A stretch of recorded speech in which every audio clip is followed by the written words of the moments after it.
Very good morning, class 7th. How are you all? So let us start chapter 2 after 20 years, right? We have already started the chapter. I have given you an introduction. Now please take out your textbooks and let us start chapter 2 after 20 years. So are you all ready?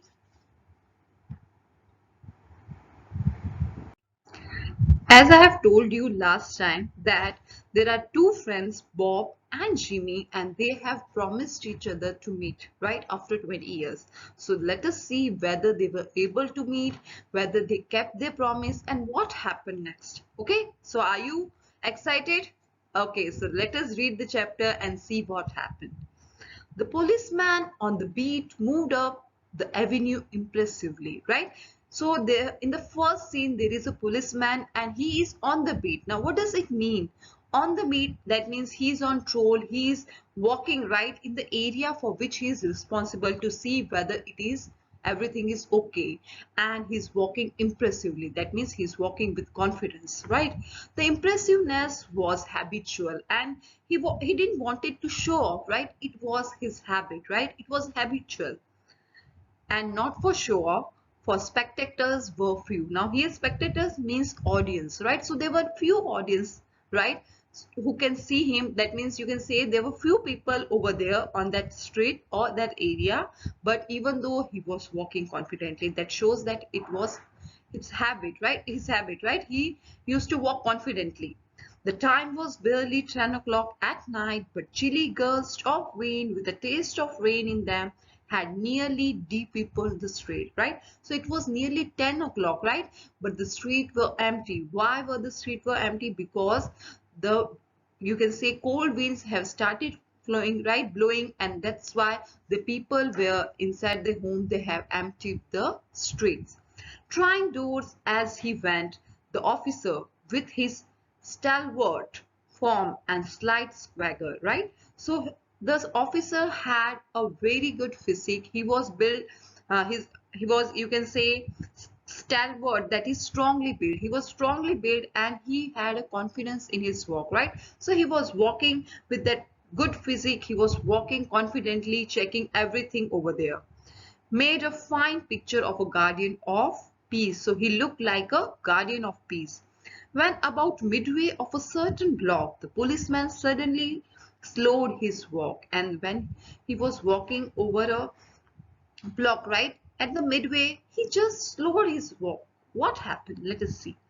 In the doorway of a darkened hardware store, a man leaned, and he saw a man who was bending, who was looking at the entrance of a hardware shop, right? It was darkened, that means it was a closed, right? There were no lights over there.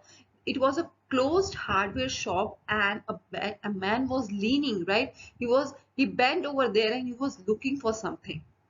As the policeman walked up to him, the man spoke up quickly, right? So when the policeman went over the man, right, he started speaking quickly, right, as if he wanted to tell that I'm doing nothing here, right? He wanted to explain why he was here. It's all right, officer, he said reassuringly. Now he said reassuringly, right? As the policeman reached him, right, lose his confidence. He lost his confidence. Then he restored his confidence, and then he told police officer that it's okay. There's nothing to worry. I'm just waiting for a friend, and he told him that he was just waiting for a friend. A little it's an appointment made 20 years ago, and then he told that I'm waiting for a friend, and we have made an appointment to meet here 20 years back. Sounds a little funny to you, doesn't it? Well, I'll explain if you would like to make certain it's all right, right? So he also explained, he was ready to explain himself, right? He was ready to explain that why he was standing here and how did that come that they have made an appointment 20 years back. So if he's not, you can say, convinced, then he can also explain everything to him, he said. About that long ago, there used to be a restaurant, right? So 20 years back here, this at this place, at this hardware store, there used to be a restaurant, right? where the store stands, and it was Big Joe Brady's restaurant, right? So he started explaining about the things, right? He said that 20 years back here was a restaurant, right? And it was Big Joe's restaurant. So the man who was standing at the doorway of the hardware store told policemen that he was waiting for the friend, right? Let us see what happens next. Until 5 years ago, said policeman, it was torn down there. That so the policeman told him that the restaurant was until 5 years ago, last, and it was torn then. The man in the doorway had a pale, square-jawed face with a keen eyes, a little white scar near his right eyebrow. His scarf pin was large diamond, oddly set. So the appearance of the man was also different. He was a pale, right? He was pale and his jaw was square. He had a square jawed face and he had curious eyes, right? He also had a little white scar near his right eyebrow, and he had a scarf pin which was a large diamond, but it was oddly set. 20 years ago tonight, said the man, I dined here at Big Joe Brady's with Jimmy Wells, my best chum and the finest chap in the world, right? So the man continued to tell about his friend. So he said that 20 years back, they had dinner over the restaurant, and his best friend, whose name was Jimmy Wells, according to him, was a best chap. He was a best friend, bestest of friend, and he was the finest chap. Chap means he was the finest of person in the world. He and I were raised here in New York, just like two brothers together, right? So we grew up together, right? He said that we were like brothers.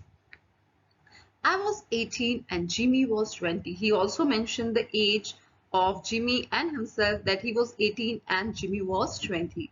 The next morning I was to start for the West. Now here West is the place to the western of the America, the western state, as they have to that Midwest, which is the state in the central region of the United States, right? So he went to the West to make his fortune, to make his life, to settle down.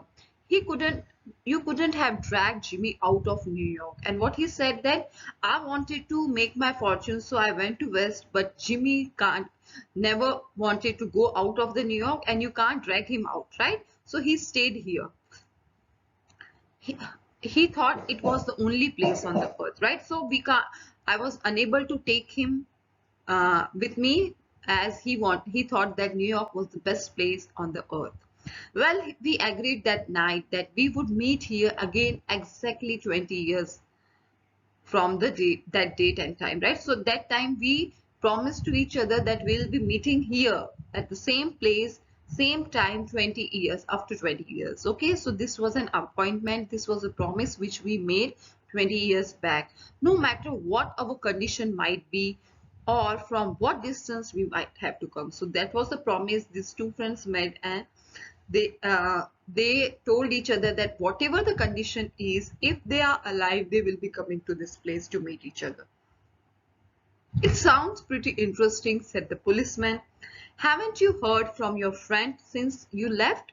So policeman got interested in the story, right? So he said that it's so interesting, right? You both friends promised to meet each other 20 years back, and now you are here to meet. So have you talked to him, or have you been in contact with him this year, this long years? Well, yes, for the time we corresponded, said the other, right? So what he said, that yes, we corresponded, we were in contact for some time, but after a year or two, we lost track of each other, and as the time passed, we lost the track, right? We were unable to contact each other, as we were too busy in making our lives.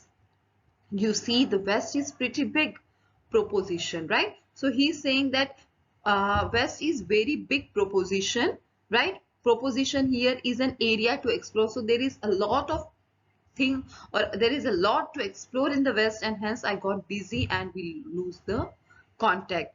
And I kept hustling around over. It's pretty lively. But I know Jimmy will meet me here if he's alive, for he was always the truest, right? Old champ in the world, right? So what he's saying, that if I'm pretty sure that he'll be coming today because he was the truest chap, and I'm sure that he will not forget his promise.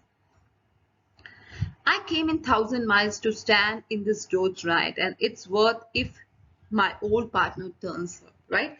I have come here from thousands of miles to meet him, right?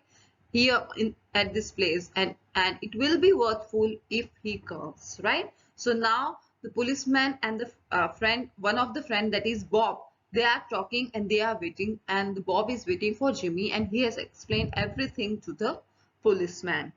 The waiting man pulled out a handsome watch, the leads of it set with the small diamonds, right? You can see the watch in the hand of the man, right? So the leads, it were of diamond.